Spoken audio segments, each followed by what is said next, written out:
যারা মুত্তাকি তাদেরকে কোরআন গাইডলাইন্স দেয়, সরল সঠিক পথ, তাদেরকে পথ দেখায়। আপনারা জানেন যালিকাল কিতাবু লা রাইবা ফীহি হুদাল লিল মুত্তাকিন, কোরআন শরীফের শুরুতেই এনেছেন 2 নম্বর সূরা 1 নম্বর আয়াত 2 নম্বর আয়াত আল্লাহ বলেন আলিফ লাম মিম। এর অর্থ পৃথিবীতে কেউ জানে না। সুবহানাল্লাহ বলেন।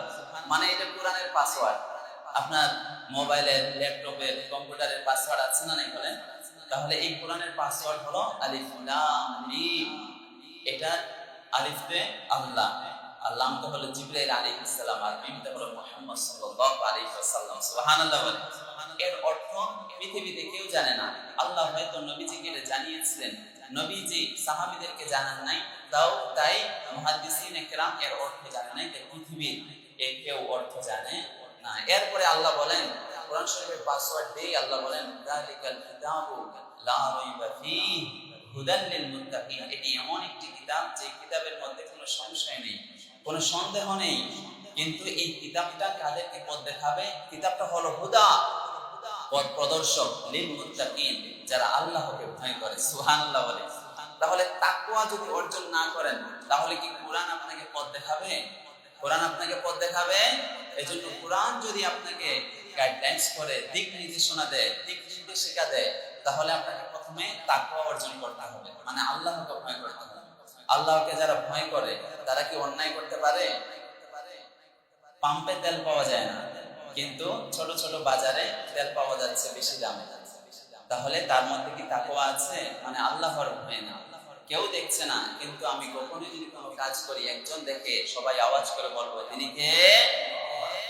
তাহলে যদি মুত্তাকি হতে পারি, পরহেজগার হতে পারি, আল্লাহ ভীরু হতে পারি, কোরআন আমাদেরকে পথ দেখাবে। আর কোরআন যদি পথ দেখায়, তাহলে এদিকেও আমরা যাব না, এদিকেও ঢলে পড়বো না, আমরা সোজা একবার জান্নাতের পথে যাব। সুবহানাল্লাহ বলেন। আবু বকর রাদিয়াল্লাহু আনহু এর তাকওয়া কেমন ছিল? সহিহ বুখারীর বর্ণনা, আবু বকরের একজন গোলাম ছিল, কৃতদাস ছিল। সে উপার্জন করত, সেখান থেকে এক ভাগ আবু বকরের জন্য খাবার নিয়ে আসতো, মজুর পয়সা দিতে হতো। তো একদিন আবু বকর রাদিয়াল্লাহু আনহু এর গোলাম, সে আবু বকরের জন্য খাবার নিয়ে এসেছে। আবু বকর খাওয়ার পরে তার খাদেম মানে গোলাম বলে যে আপনি যে খাবারটা খেয়েছেন, আপনি কি জানেন এটা কিসের খাবার? আবু বকর বলে তাড়াতাড়ি বলো এটা কিসের খাবার। তার গোলাম বলে যে আমি জ্যোতিষী বিদ্যা তেমন জানি না, কিন্তু আমি ভবিষ্যৎ গণনা করেছিলাম একজনের, তখন সে হাদিয়া দিতে পারে নাই, তার পারিশ্রমিক মজুরিটা আমাকে আজকে দেখা হয়েছে, সে আমাকে দিয়েছে, আর সেখান থেকে আমি আপনার জন্য খাবার নিয়ে এসেছি। আবু বকর বলে তাই নাকি? হাদিসে এসেছে, আবু হুরায়রা রাদিয়াল্লাহু আনহুর বর্ণনা, ইয়াদখুলু আবু বকর ইয়াদাহু, আবু বকর এটা শোনার সাথে সাথে তার গলার মধ্যে আঙ্গুল ঢুকিয়ে দিয়েছে। ফাকাআ ফি কুল্লি শাইইন, তার পেটের মধ্যে যেগুলি খাবার ঢুকিয়েছিল সব তিনি বমি করে দিয়েছেন। সুবহানাল্লাহ বলে। তাহলে আবু বকরের তাকওয়া কেমন ছিল? একটু হারাম জিনিস তার পেটের মধ্যে গিয়েছে, সাথে সাথে বমি করে দিয়েছে। এটাই হলো তাকওয়া, আল্লাহর ভয়। কারণ জ্যোতিষী বিদ্যা এটা হলো হারাম, এটা শিরক। ভবিষ্যৎ গণনা করে এই উপার্জন দিয়ে এটা কি খাওয়া হালাল হবে? আবু বকরের আল্লাহর কি ভয় ছিল, সেই খাবার যদি সে খায়, তাহলে আল্লাহ যদি বলে তুমি হারাম খাবার কেন খেয়েছো, আবু বকর আল্লাহকে কি জবাব দিবে?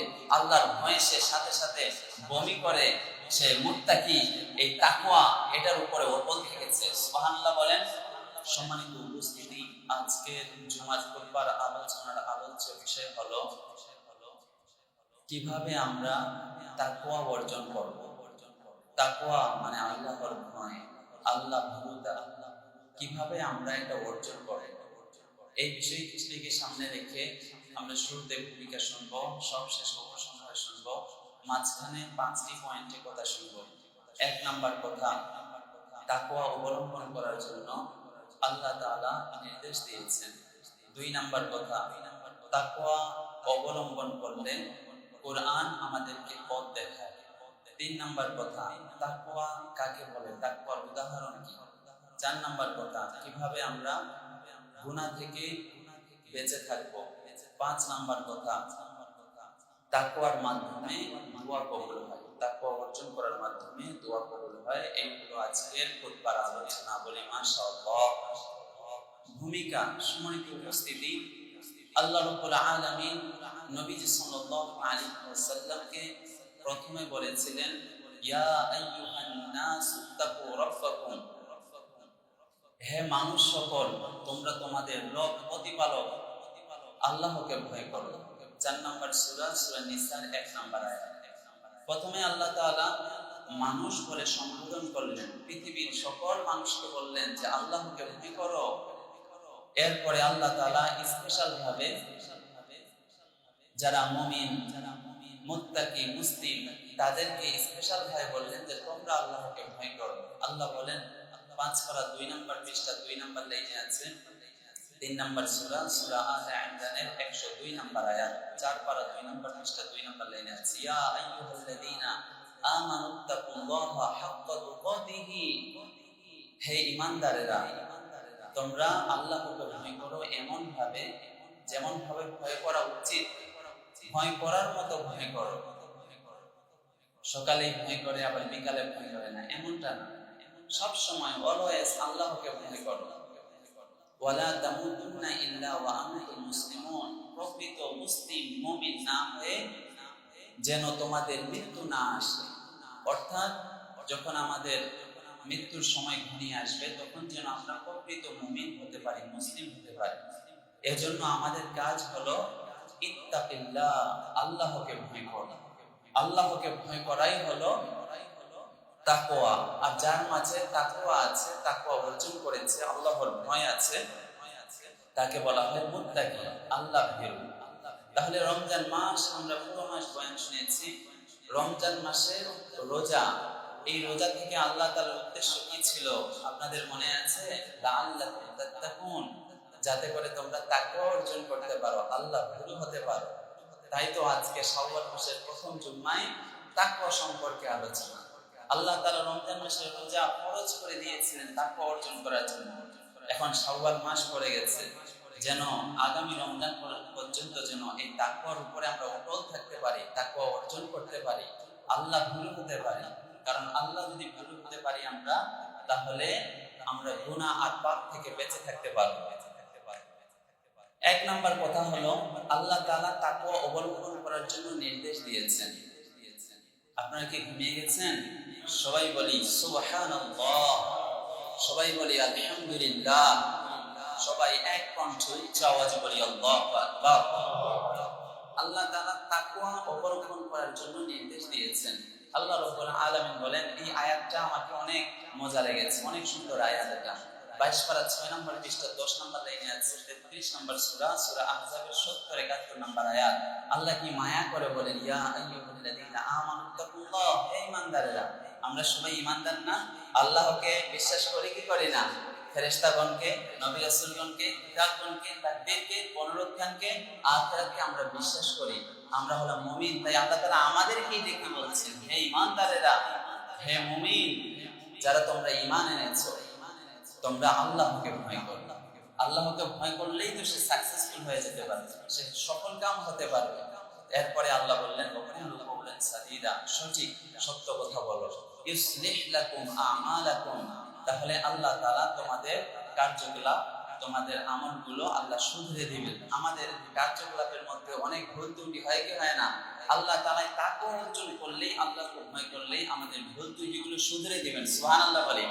শুধু তাই নয়, ওয়া ইয়াগফির লাকুম যুনুবাকুম, আল্লাহ তাআলা তোমাদের পাপ রাশিগুলোকে, গুনাহগুলোকে maaf করে দিবেন। পড়ি সুবহানাল্লাহ।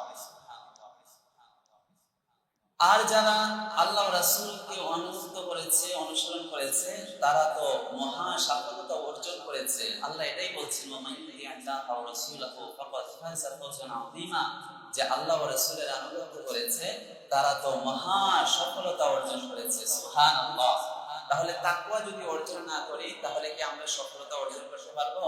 তাহলে আল্লাহ তাআলা নির্দেশ দিয়েছেন তোমরা তাকওয়া অবলম্বন করো। আবার আল্লাহ রাব্বুল আলামিন সূরা আলে ইমরানের 102 নম্বর আয়াতে বলেন, ইয়া আইয়ুহাল্লাযীনা আমানুত্তাকুল্লাহা হাক্কা তুকাতিহি, এমনি তওবা করলে হবে না ঈমানদারেরা, তওবার মতো তওবা করো, ভয় করার মতো ভয় করো। যেমনি ভাবে আল্লাহকে ভয় করা উচিত তেমনি ভাবে ভয় করো।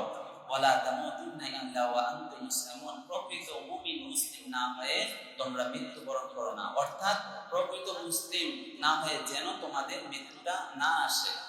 তাহলে আমাদের প্রকৃত মুমিন ও মুসলিম হওয়ার জন্য তাকওয়া অবলম্বন করতে হবে। এই শব্দটার সাথে অনেকেই আমরা অপরিচিত, কিন্তু এই শব্দটির সাথে আমাদেরকে পরিচিত হতেই হবে। এজন্য সবাই বলেন তাকওয়া, সবাই বলি তাকওয়া। এই শব্দটির সাথে পরিচিত হওয়ার দরকার আছে না নাই? বলেন তাকওয়া মানে আল্লাহ ভয়, যে আল্লাহকে ভয় করে সে হলো মুত্তাকি, মানে আল্লাহ ভীরু। আর তাকওয়া হলো আল্লাহ ভীরুতা। আবার আল্লাহ রাব্বুল আলামিন বলেন যে তোমরা তাকওয়ার ব্যাপারে সহযোগিতা করো, যেন তোমার ফ্রেন্ড সার্কেল, তোমার রুমমেট, তোমার যাদের সাথে ফ্রেন্ডশিপ আছে, তোমার কলিগ আছে, তোমার অধীনে যারা জব করে, তাদেরকেও এই তাকওয়ার ব্যাপারে তোমরা সহযোগিতা করো। হ্যাঁ, এটাই আল্লাহ তাআলা বলেছেন। 6 পারা 5 নম্বর পৃষ্ঠা 14 নম্বর লাইনে আছে, 5 নম্বর সূরা মাইদা এর 2 নম্বর আয়াত। আল্লাহ বলেন ওয়া তাআওয়ানু আলাল বিররি ওয়াত তাকওয়া, সৎ কাজে এবং তাকওয়া অবলম্বনে তোমরা একে অপরকে সহযোগিতা করো। ওয়ালা তাআওয়ানু আলাল ইসমি ওয়াল উদওয়ান, অন্যায় কাজে, জুলুমে, অত্যাচারে এবং গুনাহের কাজে তোমরা একে অপরকে সহযোগিতা করো না। কিন্তু আমার বন্ধু যদি, আমার ভাই যদি, আমার প্রতিবেশী যদি তাকওয়া অবলম্বন করে, তাহলে এই তাকওয়া অবলম্বন করার জন্য আমরা তাকে সহযোগিতা করব, আমরা তাকে সাপোর্ট করব, নাকি ফেলে দিব? বলেন, আমাদের সহযোগিতা, পরস্পর সহযোগিতা করার দরকার আছে না নাই? বলেন, যে কেউ বিপদে পড়েছে, কেউ আপদে আছে, অসুখে আছে, বিসুখে আছে, তাদেরকে আমরা সহযোগিতা করব এবং ভালো কাজে, এটা যেন মন্দ কাজ না হয়। তাহলে তাকওয়ার দিকে আল্লাহ তাআলা সহযোগিতা করার জন্য বলেছেন। কারণ তাকওয়া যদি না থাকে, আল্লাহ রাব্বুল আলামিন বলেন ওয়ালা তাআওয়ানু আলাল ইসমি ওয়াল উদওয়ান ওয়াত্তাকুল্লাহ ইন্নাল্লাহা শাদীদুল ইকাব, আল্লাহকে ভয় করো, তোমরা আল্লাহকে ভয় করো, কেননা জেনে রাখো আল্লাহ তাআলার শাস্তি হলো কঠিন শাস্তি। ওয়া খুলিকাল ইনসানু দাঈফা, মানুষ হলো দুর্বল। এই আল্লাহ তাআলার শাস্তি, জাহান্নামের কঠিন শাস্তি, এটা ভোগ করার কি আমাদের সামর্থ্য আছে? বলেন। এজন্য আমরা যেন আল্লাহকে ভয় করি। তাহলে 1 নম্বর কথা হলো আল্লাহ তাআলা আমাদেরকে তাকওয়া অর্জন করার জন্য আদেশ করেছেন, নির্দেশ দিয়েছেন। 2 নম্বর কথা, যারা মুত্তাকি তাদেরকে কোরআন গাইডলাইন্স দেয়, সরল সঠিক পথ, তাদেরকে পথ দেখায়। আপনারা জানেন যালিকাল কিতাবু লা রাইবা ফীহি হুদাল লিল মুত্তাকিন, কোরআন শরীফের শুরুতেই এনেছেন 2 নম্বর সূরা 1 নম্বর আয়াত, 2 নম্বর আয়াত। আল্লাহ বলেন আলিফ লাম মিম, এর অর্থ পৃথিবীতে কেউ জানে না। সুবহানাল্লাহ বলেন, মানে এটা কোরআনের পাসওয়ার্ড। আপনার মোবাইলের, ল্যাপটপের, কম্পিউটারের পাসওয়ার্ড আছে না নাই? বলেন। তাহলে এই কোরআনের পাসওয়ার্ড হলো আলিফ লাম মিম। এটা আলিফতে আল্লাহ, আর লামটা হলো জিবরাইল আলাইহিস সালাম, আর মিমটা হলো মুহাম্মদ সাল্লাল্লাহু আলাইহি ওয়াসাল্লাম। সুবহানাল্লাহ বলেন। এর অর্থ পৃথিবীতে কেউ জানে না। আল্লাহ হয়তো নবীজিকে জানিয়েছিলেন, নবীজি সাহাবীদেরকে জানান নাই, তাই মুহাদ্দিসিনে কেরাম এর অর্থ জানে নাই, তাই পৃথিবীর কেউ অর্থ জানে না। এরপরে আল্লাহ বলেন, কোরআন শরীফের পাসওয়ার্ড দিয়ে আল্লাহ বলেন যালিকাল কিতাবু লা রাইবা ফীহি হুদাল লিল মুত্তাকিন, এটি এমন একটি কিতাব যে কিতাবের মধ্যে কোনো সংশয় নেই, কোনো সন্দেহ নেই। কিন্তু এই কিতাবটা কাদেরকে পথ দেখাবে? কিতাবটা হলো হুদা, পথ প্রদর্শক, লিল মুত্তাকিন, যারা আল্লাহকে ভয় করে। সুবহানাল্লাহ বলে। তাহলে তাকওয়া যদি অর্জন না করেন, তাহলে কি কোরআন আপনাকে পথ দেখাবে? কোরআন আপনাকে পথ দেখাবে? এজন্য কোরআন যদি আপনাকে গাইডলাইন্স করে, দিক নির্দেশনা দেয়, দিক নির্দেশিকা দেয়, তাহলে আপনাকে প্রথমে তাকওয়া অর্জন করতে হবে, মানে আল্লাহকে ভয় করতে হবে। আল্লাহকে যারা ভয় করে তারা কি অন্যায় করতে পারে? পাম্পে তেল পাওয়া যায় না, কিন্তু ছোট ছোট বাজারে তেল পাওয়া যাচ্ছে বেশি দামে। তাহলে তার মধ্যে কি তাকওয়া আছে? মানে আল্লাহর ভয় না, কেউ দেখছে না, কিন্তু আমি কখনোই যদি কোনো কাজ করি, একজন দেখে, সবাই আওয়াজ করে বলবো তিনি কে? তাহলে যদি মুত্তাকি হতে পারি, পরহেজগার হতে পারি, আল্লাহ ভীরু হতে পারি, কোরআন আমাদেরকে পথ দেখাবে। আর কোরআন যদি পথ দেখায়, তাহলে এদিকেও আমরা যাব না, এদিকেও ঢলে পড়বো না, আমরা সোজা একবার জান্নাতের পথে যাব। সুবহানাল্লাহ বলেন। আবু বকর রাদিয়াল্লাহু আনহু এর তাকওয়া কেমন ছিল? সহিহ বুখারীর বর্ণনা, আবু বকরের একজন গোলাম ছিল, কৃতদাস ছিল, সে উপার্জন করত, সেখান থেকে এক ভাগ আবু বকরের জন্য খাবার নিয়ে আসতো, মজুর পয়সা দিতে হতো। তো একদিন আবু বকর রাদিয়াল্লাহু আনহু এর গোলাম, সে আবু বকরের জন্য খাবার নিয়ে এসেছে। আবু বকর খাওয়ার পরে তার খাদেম মানে গোলাম বলে যে আপনি যে খাবারটা খেয়েছেন আপনি কি জানেন এটা কিসের খাবার? আবু বকর বলে তাড়াতাড়ি বলে এটা কিসের খাবার?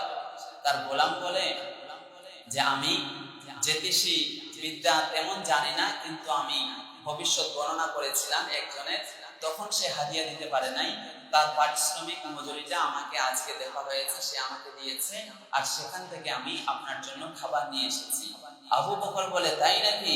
হাদিসে এসেছে আবু হুরায়রা রাদিয়াল্লাহু আনহুর বর্ণনা, ইয়াদখুলু আবু বকরিন ইয়াদাহু, আবু বকর এটা শোনার সাথে সাথে তার গলার মধ্যে আঙ্গুল ঢুকিয়ে দিয়েছে। ফাকাআ ফি কুল্লি শাইইন, তার পেটের মধ্যে যেগুলি খাবার ঢুকিয়েছিল সব তিনি বমি করে দিয়েছেন। সুবহানাল্লাহ বলে।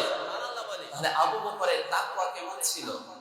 একটু হারাম জিনিস তার পেটের মধ্যে গিয়েছে, সাথে সাথে বমি করে দিয়েছে। এটাই হলো তাকওয়া, আল্লাহর ভয়। কারণ জ্যোতিষী বিদ্যা এটা হলো হারাম, এটা শিরক।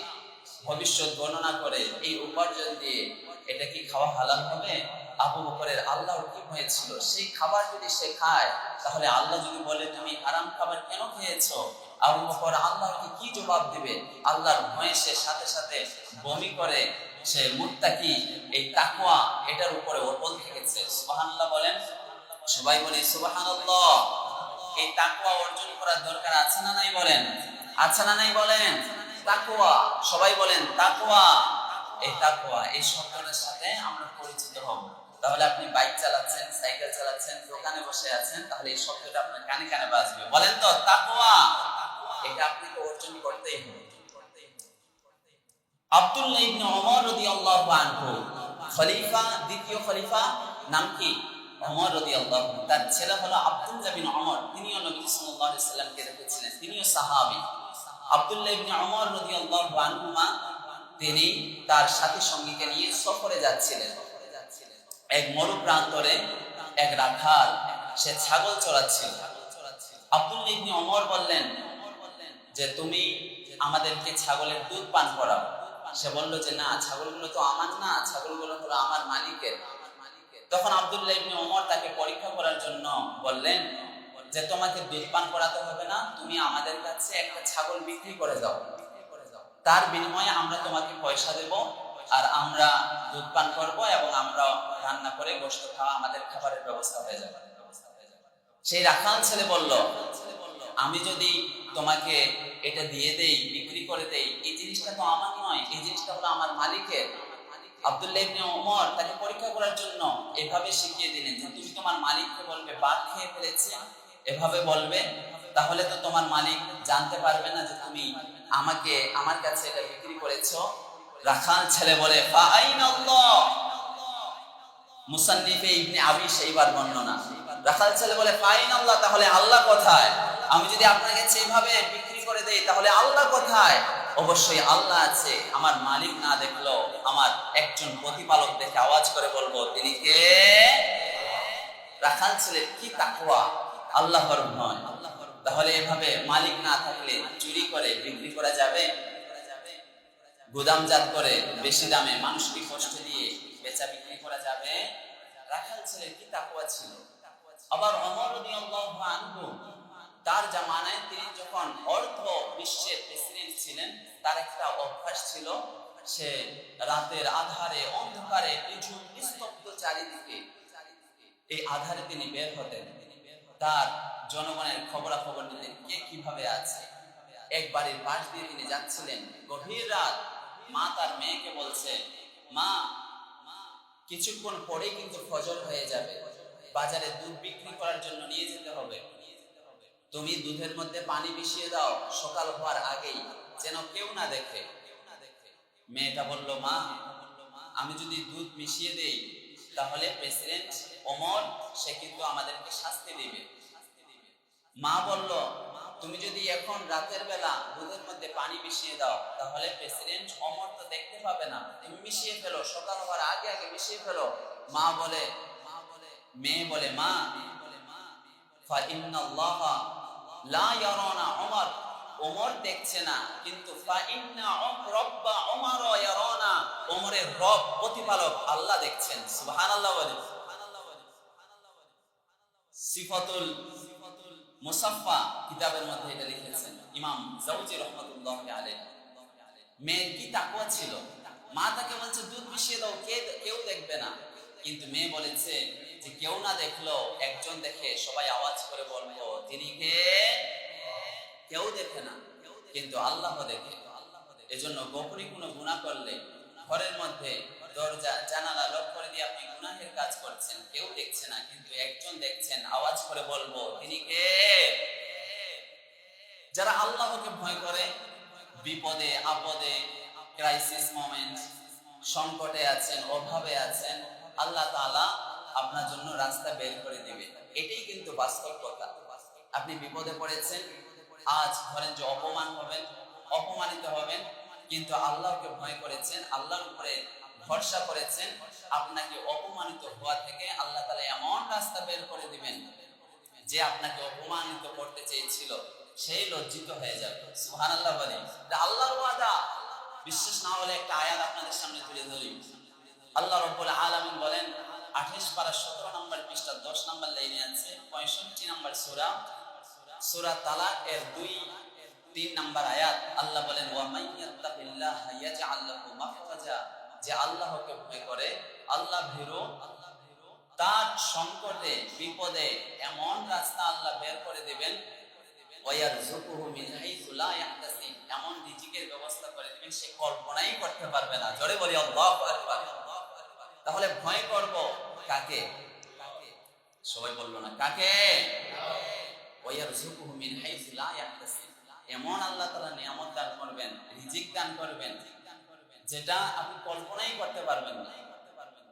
এজন্য ওয়া মান ইয়াতাওয়াক্কাল আলাল্লাহি ফাহুয়া হাসবু, যে আল্লাহর উপরে তাওয়াক্কুল করে, আল্লাহর উপরে ভরসা করে, আল্লাহ তাআলা তার জন্য যথেষ্ট হয়ে যায়। সুবহানাল্লাহ বললেন না? আর একটু জোরে পড়েন সুবহানাল্লাহ। তাহলে আমরা বিপদে আপদে, অসুখে বিসুখে, এখন একটু কষ্টে আছেন, এখন একটু ঋণে আছেন, এখন একটু অভাবে আছেন, ভরসা করব কার উপরে? মানুষ আপনাকে বিপদে ফেলে দেবে, কথা দিয়ে কথা রাখবে না, মিথ্যা আশা দেবে, কিন্তু আপনি যদি আল্লাহকে ভয় করেন, আল্লাহর উপরে তাওয়াক্কুল করেন, আল্লাহ তাআলা আপনাকে নিজের পায়ে দাঁড়াতে, প্রতিষ্ঠিত হতে আপনাকে আল্লাহ তাআলা নিজেই সাহায্য করবে। যুবক ভাইয়েরা বলি সুবহানাল্লাহ। এজন্য আল্লাহকে ভয় করব আর আল্লাহর উপরে মানে আস্থা আর ভরসা, আল্লাহ তাআলার উপরে আমরা ভরসা করব। আমরা বলি না আল্লাহ ভরসা, আমরা বলি না আল্লাহ হাফেজ, এই শব্দগুলোর সাথে পরিচিত হবেন এবং এগুলো বলবেন। আমরা বলি না মাশাআল্লাহ। তাহলে আপনার যে এত কিছু, আপনার এই 10 তলা একটা টাওয়ার, আপনার এই পয়সা, ব্যাংক ব্যালেন্স, এগুলো দেখে আমরা অহংকার করব নাকি মাশাআল্লাহ বলবো? কারণ এটা তো আল্লাহ চেয়েছেন। কে চেয়েছেন বলেন? আল্লাহ চেয়েছেন। এজন্য মাশাআল্লাহ বলবো। ভালো কিছু, অবাক কিছু দেখলে বলবো সুবহানাল্লাহ। আবার আমরা ভালো আছি, অসুখে বিসুখে, বিপদে আপদে বলবো আলহামদুলিল্লাহ। সবাই বলে আলহামদুলিল্লাহ। কারণ আল্লাহ তাআলা শুকরিয়া করলেই আল্লাহ তাআলা আমাদের নিয়ামত বাড়িয়ে দেন, এবং আমরা যে কষ্টে ছিলাম, দুঃখে ছিলাম, কেউ সাপোর্ট করে নাই, কিন্তু আল্লাহ তাআলা এমন কারো মাধ্যমে সাপোর্ট করবেন আর সাহায্য করবেন, মদদ করবেন, লা ইয়াহতাসিব, আপনি কম কল্পনাই করতে পারবেন না। জোরে বলি সুবহানাল্লাহ। তাহলে আপনার অন্তরে যদি তাকওয়া থাকে, আল্লাহর ভয় থাকে, তাহলে এই কোরআন আপনাকে গাইডলাইনস দেবে, পথ নির্দেশিকা দেবে, সরল সঠিক পথ দেখাবে। এজন্য আমরা প্রত্যেক নামাজে সূরাতুল ফাতিহা পড়ি কি পড়ি না? সূরা ফাতিহা ছাড়া কি নামাজ হয়? তাহলে সূরা ফাতিহায় আমরা একটা আয়াত পড়ে থাকি, ইহদিনাস সিরাতাল মুস্তাকিম, হে আল্লাহ আমাদেরকে সরল সঠিক পথ দেখাও। আর এই সরল সঠিক পথে যদি আমরা চলতে পারি তাহলেই তো আমরা সফল। এত কিছু দিয়ে কি হবে? এত টাকা পয়সা, ক্ষমতার দাপট, সেলিব্রিটিজম, এগুলো দুনিয়ার মোহ, লালসা, এগুলো দিয়ে কি হবে? কিছুই হবে না। আমি একটা ফুটেজ দেখলাম, একটা কবর, কোটিপতি সেই ইন্তেকাল করেছে, কবর যখন খুঁড়তে গেছে নিচ দিয়ে পানি উঠতেছে, আরো যদি গভীর করে আরো পানি উঠবে, তাহলে কি হলো? এত পয়সা, এত কোটিপতি হয়ে কি হলো? কি হলো এত টাকা পয়সা? ওই আমার যতটুকু মাটি আপনার তো ততটুকু মাটি, একজন অসহায় লোকের যতটুকু মাটি আপনারও তো ততটুকু মাটি। এগুলো শুধু আপনার মালিকানায়, সিরিফ মালিকানায়, কিন্তু সব কিছুর মালিক একজন। আওয়াজ করে বলবো তিনি কে? 3 নাম্বার কথা, তাকওয়ার একটা উদাহরণ আছে। ওমর রাদিয়াল্লাহু আনহু উবাই বিন কাব রাদিয়াল্লাহু আনহুকে একটা প্রশ্ন করলেন, উবাই তুমি বলো তো তাকওয়া কাকে বলে? উবাই তিনি তাকওয়া কাকে বলে এর উত্তর না দিয়ে তিনি পাল্টা প্রশ্ন করলেন, ওমর তুমি বলো তো, তুমি কি কখনো কাঁটাযুক্ত পথ দিয়ে হেঁটেছো? ওমর রাদিয়াল্লাহু আনহু বলেন, হ্যাঁ আমি হেঁটেছি। উবাই বলেন, কিভাবে হেঁটেছিলে?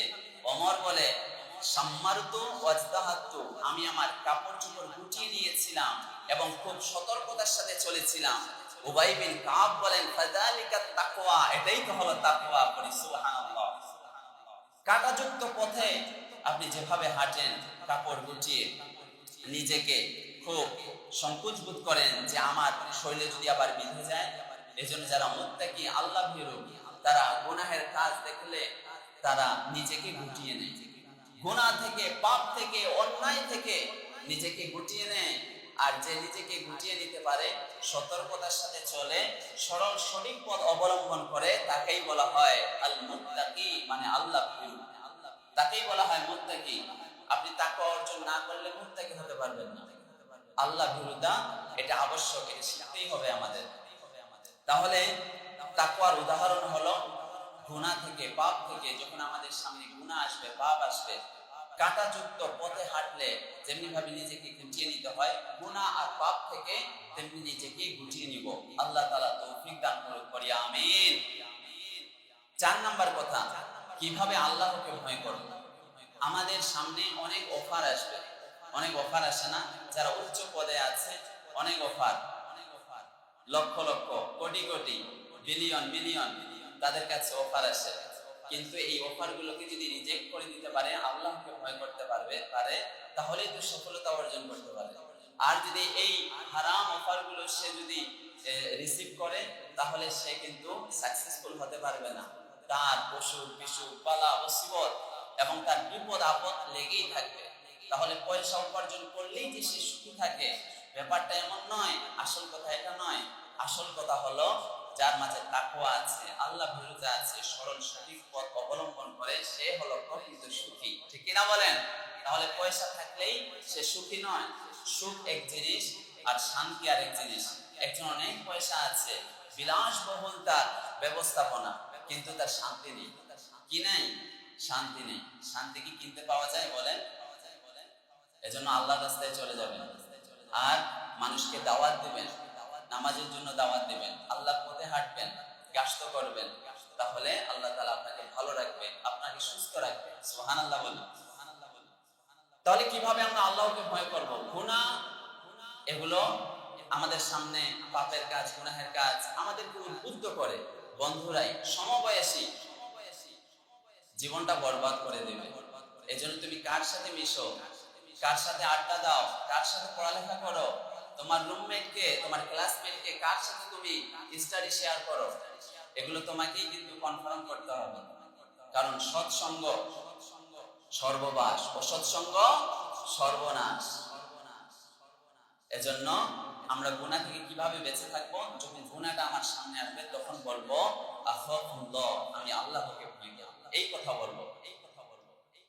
আজিজে মিশর, মিশরের প্রধানমন্ত্রী, তার স্ত্রী হলো জুলাইখা। তার বাড়িতে যে বড় হয়েছিল ইউসুফ আলাইহিস সালাম, তিনি ইউসুফ আলাইহিস সালামকে জেনা ব্যভিচারের প্রপোজাল দিয়েছিল। কিন্তু ইউসুফ আলাইহিস সালাম এই জেনা ব্যভিচারের প্রপোজালটাকে রিজেক্ট করে দিয়েছিলেন। তিনি বলেছিলেন, আমি আল্লাহর পানাহ চাই, আমি আল্লাহকে ভয় করি। এই কথাটা আল্লাহকে এমন ভালো লেগেছে, কোরআনে রেকর্ড করে দিয়েছেন। আল্লাহ রাব্বুল আলামিন বলেন 12 পারা 17 নম্বর পৃষ্ঠার 1 নম্বর লাইনে আছে, 12 নম্বর সূরা ইউসুফের 23 নম্বর আয়াত। আল্লাহ বলেন, ওয়া রাওয়াদাতহুল্লাতী হুয়া ফী বাইতিহা আন নাফসিহি।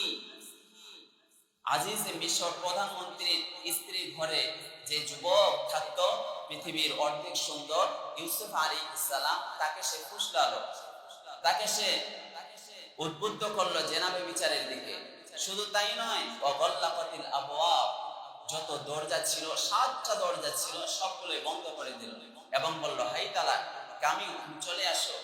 কিন্তু ইউসুফ আলাইহিস সালাম এই প্রপোজাল এটা অ্যাকসেপ্ট করেন নাই। তিনি বলেছিলেন, ক্বালা ইন্নী মাআদাল্লাহ, আমি আল্লাহর কাছে পানা চাই, আল্লাহ তাআলা আমার মালিক, আমাকে ভালো রেসিডেন্সিয়ালের আমার ব্যবস্থা করে দিয়েছেন, থাকার ব্যবস্থা করে দিয়েছেন।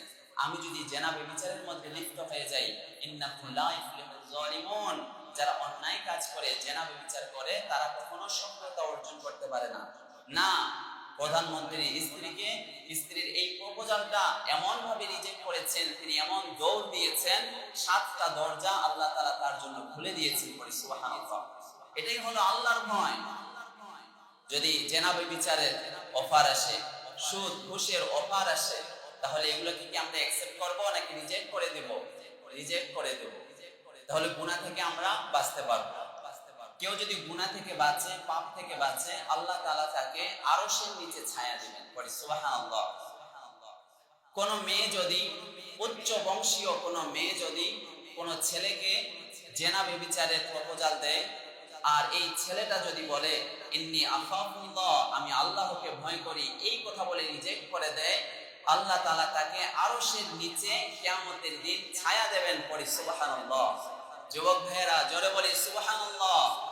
তাহলে যেই ছেলেটা জেনা ব্যভিচার থেকে দূরে থাকে, তাহলে আল্লাহ তাআলা তাকে আরশের নিচে ছায়া দেবেন। সহিহ বুখারীর বর্ণনা, 660 নম্বর হাদিসের বর্ণনা, কিতাবুল আযান অধ্যায়ের মধ্যে ইমাম বুখারী লিখেছেন, যখন কোন উচ্চ বংশীয় নারী কোন ছেলেকে জেনা ব্যভিচারের প্রপোজাল দেয়, তখন সে বলে ইন্নী আখাফুল্লাহ, আমি আল্লাহকে ভয় করি, আমি জেনা ব্যভিচারের সাথে লিপ্ত হতে পারি না। নবী সাল্লাল্লাহু আলাইহি ওয়াসাল্লাম বলেন, সাবাতুন ইউজিল্লুহুমুল্লাহু ফি জিল্লিহি ইয়াওমা, যেদিন আল্লাহর ছায়া ছাড়া আর কারো ছায়া থাকবে না, লা জিল্লা ইল্লা জিল্লুহু, আল্লাহর ছায়া ছাড়া আর কোনো ছায়া থাকবে না। সেদিন 7 শ্রেণীর মানুষকে আল্লাহ তাআলা আরশের নিচে ছায়া দেবেন। এক শ্রেণী হলো যে গুনাহ ব্যভিচারের প্রপোজাল পাওয়ার পরেও সে এটাতে লিপ্ত হয় না, আল্লাহ তাআলা তাকে আরশের নিচে ছায়া দেবেন। পড়ে সুবহানাল্লাহ। এটাই তো হলো তাকওয়া। আমার সামনে অনেক অফার দিচ্ছে, কিন্তু এটাকে আমরা অ্যাকসেপ্ট করব না, ইনশাআল্লাহ বলি, তাহলে আমরা গুনাহ থেকে বেঁচে থাকতে পারবো। 5 নাম্বার কথা, আমরা যদি তাকওয়া অবলম্বন করি, আল্লাহ ভীরুতা এটা অর্জন করতে পারি, তাহলে আল্লাহ তাআলা আমাদের দোয়াগুলোকে কবুল করবেন। নবী সাল্লাল্লাহু আলাইহি ওয়াসাল্লাম একটি বিখ্যাত ঘটনা, গল্প তিনি সাহাবীদেরকে বলে শুনিয়েছিলেন। সহিহ বুখারীর বর্ণনা, 3 জন ব্যক্তি তারা সফরে যাচ্ছিলেন। এমন সময় মুষলধারে বৃষ্টি শুরু হলো। বৃষ্টি থেকে নিজে বাঁচাতে 3 জন যুবক পাহাড়ের গুহায় তারা আশ্রয় গ্রহণ করল। যখন তারা পাহাড়ের ভিতরে 3 জন যুবক আশ্রয় গ্রহণ করেছে, এমন সময় পাহাড়ের উপর থেকে বিশাল বড় একটা পাথর এসে পাহাড়ের গুহার মুখ বন্ধ করে দিয়েছে। তারা 3 জন ভাবলো, আমরা জীবনে যদি কোনো ভালো কাজ করে থাকি, এই ভালো কাজের কথাটা উল্লেখ করে আল্লাহর কাছে দোয়া করব। আমরা ভালো কাজের কথা উল্লেখ করে আল্লাহর কাছে দোয়া করি কি করি না? এভাবে নবী সাল্লাল্লাহু আলাইহি ওয়াসাল্লাম গল্পটা বলে শোনাচ্ছেন। তারা 3 জন ভাবলেন যে আমরা জীবনে কোনো ভালো কাজ যদি করে থাকি, তাহলে সেটা বলে আল্লাহর কাছে আমরা দোয়া করব। তাহলে আল্লাহ যদি আমাদের এই পাহাড়ের গুহা থেকে পাথরটা সরিয়ে দেন, তাহলে তো আমরা বের হতে পারবো। দ্বিতীয় ব্যক্তির কথাটা আপনাদেরকে শোনাই, যেহেতু তাকওয়া সম্পর্কে আলোচনা। দ্বিতীয় ব্যক্তি সে আল্লাহর কাছে দোয়া করলো, আল্লাহ, আমার এক চাচাতো বোন ছিল, আমি তাকে এত ভালোবাসতাম, পুরুষ নারীকে যত ভালোবাসে তার থেকেও আমি বেশি আমার চাচাতো বোনকে ভালোবাসতাম। তাকে আমি জেনা ব্যভিচারের প্রস্তাব করলাম, কিন্তু আমার চাচাতো বোন আমাকে বলল, যেদিন তোমার কাছে 100 দিরহাম হবে সেদিন তুমি আসিও, সেদিন জেনা ব্যভিচার করতে পারবে। আমি অনেক কষ্টে 100 দিরহাম উপার্জন করে তার কাছে গিয়েছি। এমন সময় সব ঠিকঠাক, এমন সময় জেনা ব্যভিচার করার জন্য প্রস্তুতি গ্রহণ করেছি। যেই মাত্র জেনা ব্যভিচার করা শুরু করে দেবে, মেয়েটা বুকের নিচ থেকে বলেছে, ইয়া আব্দুল্লাহ ইত্তাকিল্লাহ, হে আল্লাহর বান্দা, আল্লাহকে ভয় করো। যেই মাত্র বুকের নিচ থেকে মেয়েটি বলেছে আল্লাহকে ভয় করো, তখন আমার অন্তরের মধ্যে আল্লাহর ভয় এসেছে, আমি উঠে দাঁড়িয়েছি, আর জেনা ব্যভিচারে আমি লিপ্ত হই নাই। আল্লাহ, আমি যদি সত্যি আপনাকে ভয় করে থাকি, আপনার সন্তুষ্টির জন্য করে থাকি, তাহলে এই পাহাড়ের গুহার মুখ থেকে পাথরটি আপনি সরিয়ে দেন। যেই মাত্র দোয়া করেছে, আল্লাহ তাআলা পাহাড়ের গুহার যে পাথরটা ঢেকে নিয়েছিল, পাথরটা সরিয়ে দিলেন। পরে সুবহানাল্লাহ। তাহলে যারা তাকওয়া অবলম্বন করেছে, আল্লাহকে ভয় করেছে, তারা দোয়া করলে একজন দোয়া কবুল করে নেয়। আওয়াজ করে বলবো, তিনি কে? আমরা যদি তাকওয়া না থাকে, আল্লাহ ভয় যদি না থাকে, তাহলে যে ভাই আপনি দোয়া করেন, আপনি আমার জন্য দোয়া করেন, ভাই দোয়া করেন, নানা দোয়া করেন, নানি দোয়া করেন, চাচা দোয়া করেন, সবার কাছে দোয়া চায়, কিন্তু তার অন্তরের মধ্যে আল্লাহর ভয় নেই, তাহলে কি সবাই দোয়া করলেও তার কি দোয়া কবুল হবে তার জন্য? এজন্য আপনার দোয়াটা কবুল হওয়ার জন্য তাকওয়া অর্জন করতে হবে। এই কথাটা মনে থাকবে কি থাকবে না? তাহলে সবার কাছে দোয়া চাওয়ার আগে নিজেকে তাকওয়া অবলম্বন করতে হবে, তাকওয়া অর্জন করতে হবে। এজন্য আল্লাহকে ভয় করো, আল্লাহকে ভয় করো, এটা আল্লাহ তাআলার নির্দেশ। আল্লাহ বলেন, ইয়া আইয়ুহান নাস তাকু রাব্বাকুম, হে মানুষ সকল, পৃথিবীতে যত মানুষ আছে সবাই এখানে শামিল, আল্লাহকে ভয় করো। আবার আল্লাহ তাআলা আমরা যারা নিম্নগড় আলিয়া মসজিদে যারা নামাজ পড়তে এসেছি এবং যত মুমিন মুসলিম আজকে নামাজে শরীক হয়েছে এবং যত ঈমানদার আছে, সবাইকে আল্লাহ ডেকে বললেন, ঈমানদারেরা ইত্তাকুল্লাহ, আল্লাহকে ভয় করো, আল্লাহকে ভয় করো, আল্লাহর ইবাদত করো, মা বাবার খেদমত করো। আমরা মনে করি শুধু নামাজ পড়া, রোজা রাখা এটাই হলো ইবাদত। মা বাবার খেদমত করা যে ইবাদত, এটা আমরা অনেকেই ভুলে গেছি। যাদের ছোট ছেলে মেয়ে আছে, আপনারা জানেন ছেলে মেয়েকে কত আদর যত্ন করে বড় করতে হয়।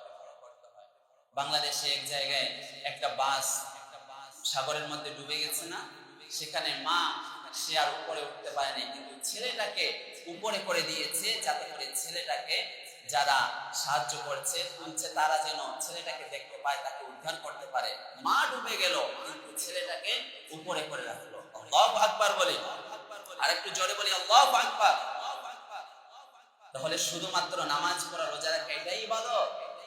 মা বাবার খেদমত করাও ইবাদত। আল্লাহকে ভয় করব, আল্লাহকে কেউ যদি ভয় করে মা বাবার সাথে অন্যায় আচরণ করতে পারে। এজন্য আমাদের অন্তরে একজনের ভয় থাকা উচিত। আওয়াজ করে বলে, তিনি কে? আল্লাহকে ভয় করো। আর এই আল্লাহর ভয়, এটা আমরা কিন্তু শিখিয়ে দিব, আমাদের ছেলে মেয়েদেরকে শিখিয়ে দেব। আমি একটা ফুটেজ দেখে আমি অবাক হয়ে গেলাম, মর্মান্তিক মনে হলো। নিজে নিজে কি বলবো আর এটা কি ভাববো আমি বুঝতেই পারছি না। এক ছেলে, যুবক ছেলে, তার মৃত বাবার কবরের উপরে লাঠি দিয়ে অশ্লীল ভাষায় গালিগালাজ করছে আর মারছে। সে জমির ভাগ একটু কম পেয়েছে, এজন্য তার বাবার কবরের সাথে এরকম আচরণ করেছে। তো আমাদের ছেলে মেয়েদের অন্তরের মধ্যে যদি আল্লাহর ভয় ঢুকিয়ে দেয়, তাকওয়া অর্জন করার জন্য আমরা উদ্বুদ্ধ করি, তাহলেই আমাদের ছেলে মেয়েরা মুত্তাকি হয়ে যেতে পারবে, পরহেজগার হয়ে যেতে পারবে। এজন্য তাকওয়া এটা আমাদের অর্জন করার দরকার আছে না নাই বলেন? এজন্য আজকে থেকে আমরা তাকওয়ার উপরে যেন আগামী রমজান মাস পর্যন্ত থাকি। কারণ রমজান মাস আমরা যা কিছু ইবাদত করি, আল্লাহ তাআলার উদ্দেশ্য কিন্তু তাকওয়া অবলম্বন করা। লাআল্লাকুম তাত্তাকুন, সূরা বাকারা 183 আয়াত। আল্লাহ তাআলার রমজান মাসের রোজা থেকে উদ্দেশ্য হচ্ছে তাকওয়া অর্জন করা। এজন্য এই তাকওয়া অর্জন করে আমরা পরহেজগার হয়ে আল্লাহ ভীরুতা অর্জন করে যেন আমরা ইবাদত বন্দেগী করতে পারি। পড়ি আমিন। উপসংহার, সম্মানিত উপস্থিতি, আপনারা এই হাদিসটি জানলে অবাক হবেন। সবচেয়ে বেশি সম্মানিত ব্যক্তিকে সহিহ বুখারীর বর্ণনা, সাহাবীদের মধ্যে একজন বললেন, সাহাবীরা সবাই বসা, কিলা একজন বললেন, ইয়া রাসূলুল্লাহ মান আকরামুন নাস, মানুষদের মধ্যে সবচেয়ে বেশি সম্মানিত কে? ক্বালা আতকাহু, নবীজি বললেন, তাদের মধ্যে, মানুষদের মধ্যে যে বেশি আল্লাহকে ভয় করে সে বেশি আল্লাহর কাছে সম্মানিত করে। সুবহানাল্লাহ। আল্লাহ তাআলা এই কথাটাই কোরআনে তুলে ধরেছেন। 26 পারা 16 নম্বর পৃষ্ঠা 4 নম্বর লাইনে আছে, 49 নম্বর সূরা হুজুরাতের 13 নম্বর আয়াত। আল্লাহ বলেন, ইয়া আইয়ুহান নাস ইন্না খালাকনাকুম মিন যাকারিন ওয়া উনসা, আমি একজন বাবা আর একজন মা, আদম আলাইহিস সালাম আর হাওয়া আলাইহিস সালামের মাধ্যমে তোমাদেরকে সবাইকে আমি সৃষ্টি করেছি। আবার কি করেছি? ওয়া জাআলনাকুম শুউবান ওয়া ক্বাবা, অনেক জাতি গোষ্ঠীতে আমি আমি ভাগ করে দিয়েছি। কারণটা হলো যাতে করে একে অপরকে চিনতে পারে। একজন খান বংশের, একজন চৌধুরী বংশের যেন একে অপরকে চিনতে পারে, জানতে পারে। এজন্য জাতি, কবিরা এগুলো আল্লাহ তাআলা বিভক্ত করে দিয়েছেন।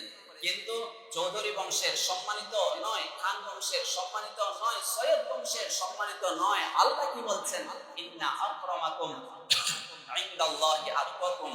তোমরা যে কোনো কবিলার হতে পারো, জাতি গোষ্ঠীর হতে পারো, যে আল্লাহকে ভয় করে আল্লাহর কাছে সে সবচেয়ে বেশি সম্মানিত। বলি সুবহানাল্লাহ। আরেকটু জোরে বলি সুবহানাল্লাহ। এজন্য আমাদের জীবনে দুঃখ আসবে, কষ্ট আসবে, ভেঙে পড়া যাবে না, হাল ছাড়া যাবে না। আমরা যদি আল্লাহকে ভয় করি আর আল্লাহর উপরে তাওয়াক্কুল করি, মানে ভরসা করি। আল্লাহ বলেন মান তাওয়াক্কাল আলাল্লাহি ফাহুয়া হাসবু, যে আল্লাহর উপরে ভরসা করে আল্লাহ তার জন্য যথেষ্ট হয়ে যায়। জোরে বলি সুবহানাল্লাহ। দুঃখের আধার শেষে আলোর প্রভাত হাসে, হতাশার কালো মেঘে যায় গো ভেসে, হতাশার কালো মেঘে যায় গো ভেসে। দুঃখের আধার শেষে আলোর প্রভাত হাসে, হতাশার কালো মেঘে যায় গো ভেসে, হতাশার কালো মেঘে যায় গো ভেসে। বলি মাশাআল্লাহ। এজন্য আমাদেরকে জানতে হবে যে আধারকে ভেদ করে কিন্তু আলোর জন্ম হয়। এজন্য দুঃখে, অসুখে, বিসুখে, কষ্টে আমরা যদি আল্লাহকে ভয় করতে পারি, তাকওয়া অর্জনকারী করতে পারি, আল্লাহ তাআলা আমাদের জন্য এমন রিজিকের রাস্তার ব্যবস্থা করে দিবে যা আপনি কল্পনাও করতে পারবেন না। সবাই বলি সুবহানাল্লাহ। আল্লাহ তাআলা আমাদেরকে মুত্তাকি হওয়ার, আল্লাহ ভীরু হওয়ার তৌফিক দান করুন। আমিন।